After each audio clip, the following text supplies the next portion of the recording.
ضلع پنچ کی تحصیل سرن کوٹ کے صحافیوں نے آج ایک باڈی بنائی۔ پریس کونسل آف سرن کوٹ کے نام سے منسوب اس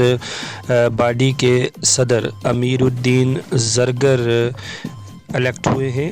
وہیں عرفان ہارون وائس صدر پریس کونسل آف سرن کوٹ کے بنے ہیں۔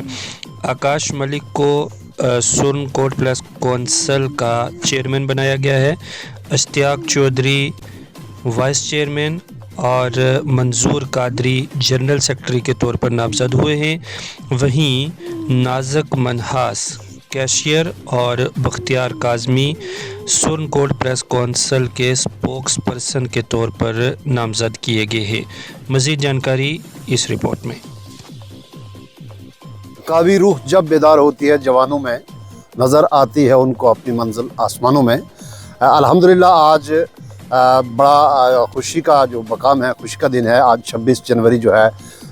75ویں یوم جمہوریہ کے موقع پر سرن کوٹ میں جو ہے آج سرن کوٹ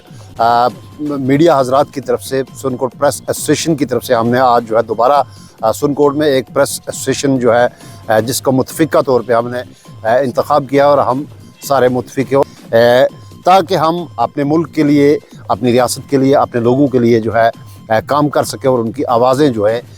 ہر مظلوم کی آواز جو ہے وہ اعلیٰ حکام تک پہنچا سکے اور اپنے علاقے کی، اپنے ملک کی، اپنی ریاست کی تعمیر و ترقی کے لیے اچھے طریقے سے باحسن خوبی جو ہے ایمانداری سے کام کریں تاکہ ہمارے لوگوں کے جتنے بھی معاملات ہیں ان کے جو ہے وہ حل ہو سکے۔ اور آج ہماری جو پریس ایسوسیشن سرن کوٹ کی میٹنگ ہوئی اور ہم نے یونانی مثلی جو ہے کچھ نمائندگان کو چنا ہے۔ ان سے آپ لوگوں کو یہ یقین دلانا چاہتا ہوں کہ آپ کی آوازیں